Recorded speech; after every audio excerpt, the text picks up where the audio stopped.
이건 카페 업계에서 절대 알려주고 싶지 않은 얘긴데요. 왜냐하면 이 내용이 알려지게 되면 시장 평균가가 있어서 더 이상 저렴하게 원두를 납품을 못하게 될 수도 있거든요. 다름이 아니라 사장님들 카페에서 제일 중요한 게 원두인 건 아시죠? 근데 원두를 고르실 때 어떤 기준으로 고르시나요? 고소한 맛 원두가 좋다고 해서 납품을 받았는데 맛이 밍밍하고, 또 어떤 손님은 산미가 좋다고 해서 지인의 소개로, 아니면 비싸면 좋겠지라는 마음으로 무조건 비싼 원두를, 아니면 다른 곳보다 저렴하다는 이야기를 듣고 원두를 구입해 보신 적은 없으세요? 저도 카페를 두 곳이나 하면서 부끄럽게도 처음에는 뭘 보고 원두를 골라야 할지 기준이 명확하지 않았어요.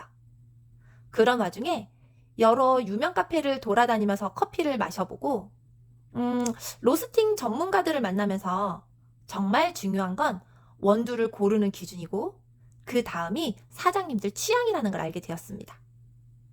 그래서 오늘은요, 실패 없이 우리 매장에 딱 맞는 원두를 고르는 핵심 3가지 방법에 대해서 알려드릴게요. 정말 이것만 알고 가셔도 앞으로 원두 고르는데 실패 확률은 거의 사라지실 거예요. 자, 그럼 시작하겠습니다. 첫 번째, 원두는 지역명이 아니라 품종을 봐야 돼요. 커피 원두는 크게 아라비카와 로부스타로 나눌 수 있는데요. 아라비카는 우리가 흔히 좋은 커피라고 말할 때 많이 사용하는 품종이에요. 향이 섬세하고 단맛과 산미가 살아있고 커피마다 개성이 잘 나타납니다. 꽃향도 나고 과일향도 나고, 어떤 건 고소하고 어떤 건 부드럽고, 단맛 같은 표현이 주로 아라비카에서 많이 나와요. 반대로 로부스타는 쓴맛이 강하고 카페인이 높고 가격이 비교적 저렴한 편이에요. 인스턴트 커피나 저가형 브랜드에서 많이 사용해요. 진하고 묵직한 맛을 만들 때 쓰기도 하지만, 로부스타가 많이 섞이면 아라비카가 가진 섬세한 향과 단맛이 묻힐 수 있어요. 그래서 카페에서 손님에게 깔끔하고 향 좋은 커피를 내고 싶다면 우선 100% 아라비카인지 확인해 보시는 게 좋아요. 반대로 아주 진하고 쓴맛 중심의 커피를 원한다면 로부스타 브랜드도 선택지가 될 수 있습니다. 보통 저가 브랜드 커피가 모두 이쪽에 해당돼요. 하지만 초보 사장님들이라면 처음에는 80% 이상 아라비카가 함유된 원두를 사용하시는 것이 실패 확률을 낮출 수 있답니다. 두 번째는 로스팅 단계를 확인하셔야 되는데요. 원두 맛은 산지보다 로스팅에서 크게 갈려요. 쉽게 말하면 로스팅은 생두를 볶는 과정인데요. 얼마나 약하게 볶았는지, 중간 정도에 볶았는지, 강하게 볶았는지, 어떻게 불 조절을 하는지에 따라서 완전히 맛이 달라집니다. 신맛, 산미 있는 커피를 좋아하신다면 라이트 로스팅을 보시면 되고요. 라이트 로스팅은 색이 비교적 밝고 꽃향이나 과일향이 살아있어요.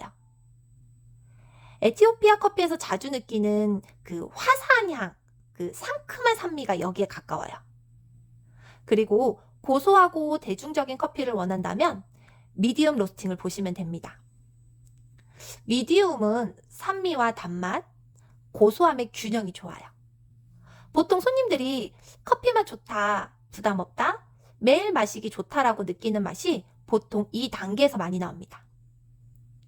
쓴맛과 묵직한 맛을 원한다면 다크 로스팅 한 제품을 구입하시면 돼요.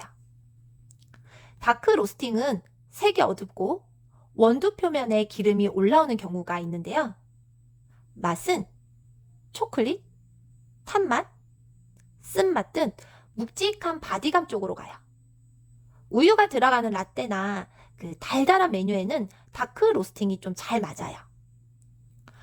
지금 정리를 해보면 상큼한 커피는 라이트, 고소하고 균형 잡힌 커피는 미디움, 진하고 쓴 커피는 다크라고 생각하시면 돼요. 카페를 처음 운영하시는 사장님이라면 너무 산미가 강한 원두보다 미디움 로스팅부터 시작하시는 것이 좋아요.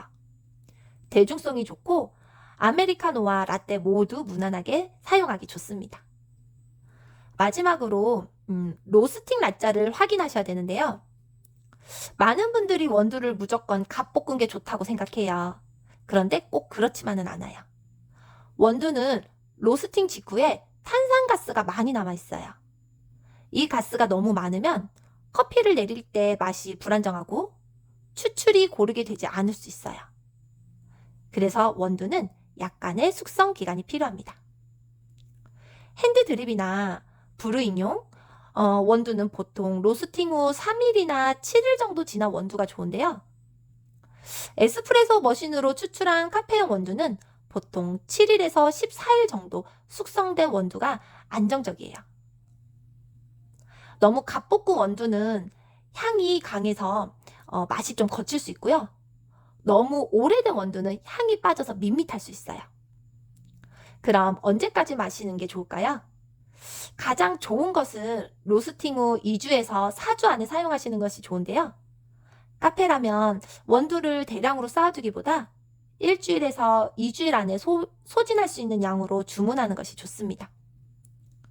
원두를 구입한 후에 보관도 중요한데요. 원두는 공기, 습기, 빛, 열에 약해요. 그래서 개봉 후에는 밀폐 용기에 담고 직사광선을 피하고 서늘한 곳에 보관하면 좋습니다. 냉장고에 자주 넣었다 뺐다 하는 것은 습기가 생길 수 있어서 좋지 않아요. 자, 그럼 오늘 내용 정리해 드릴게요. 원두를 고를 때는 첫째, 아라비카인지 로부스타인지 품종을 먼저 보세요. 둘째, 내가 원하는 맛이 신맛인지 고소한 맛인지 쓴맛인지에 따라 로스팅 단계를 확인해 보세요. 셋째, 로스팅 날짜를 보고 너무 새 원두나 너무 오래된 원두는 피하세요. 카페 커피 맛은 장비도 중요하지만 원두 선택에서 먼저 갈립니다. 좋은 원두를 고르면 손님은 커피 한 잔에서도 매장의 수준을 느껴요. 원두 고르실 때 복잡하게 생각하지 마시고 오늘 말씀드린 3가지만 기억하세요. 품종, 로스팅, 로스팅 날짜. 이 3가지만 확인해도 원두 선택 실패는 확실히 줄어듭니다. 보통 매장에서 로부스타를 사용하는 이유는 저렴한 가격 때문인데요. 제가 유통받는 원두는 미랄이라는 선교단체에서 공급하는 아라비카 원두예요. 좋은 품질의 아라비카 생두를 전문가가 직접 로스팅하고 이후 장애인 분들이 정성껏 포장하여 납품하고 있는데요. 사회적 기업 제품이라 장애인들 일자리 창출이 목적이기 때문에 카페 사장님들께 정말 저렴한 가격으로 납품해드리고 있습니다. 이 원두의 가장 큰 장점은 커피의 품질과 가격뿐만 아니라 커피 한 잔이 만들어내는 선한 가치에 있는데요. 카페에서 이 원두로 커피 한 잔을 판매할 때마다 장애인들의 일자리가 만들어지고 그분들이 자신의 손으로 일하고 수익을 얻을 수 있는 기회가 생깁니다. 사장님 입장에서는 좋은 아라비카 원두를 저렴하게 공급받을 수 있고 손님 입장에서는 맛있는 커피를 마시면서도 의미 있는 소비를 경험하게 되는데요. 요즘 손님들은 단순히 맛만 보는 게 아니라 이 매장이 어떤 가치를 가지고 있는지도 함께 봅니다. 우리 매장의 커피 한 잔이 장애인 일자리 창출에 연결됩니다. 이 한 문장으로도 손님들에게 좋은 인상을 줄 수 있고 카페의 브랜드 이미지도 훨씬 따뜻하게 전달될 수 있어요. 커피 맛도 중요하지만 손님이 기억하는 매장은 결국 좋은 경험이 주는 매장입니다. 좋은 원두, 합리적인 가격, 그리고 선한 가치까지 담긴 원두라면 사장님들의 카페 운영에도 좋은 선택이 될 수 있어요. 관심 있으신 사장님들은 아래 링크에 신청서를 작성해 주시면 샘플을 보내드리도록 할게요. 직접 맛을 보시고 우리 매장에 맞는 원두인지 확인해 보시기 바랍니다. 좋은 커피 한 잔이 손님에게는 따뜻한 경험이 되고 누군가에게는 소중한 일자리가 됩니다. 다음에도 카페에 도움이 되는 유익한 정보로 찾아뵙겠습니다. 감사합니다.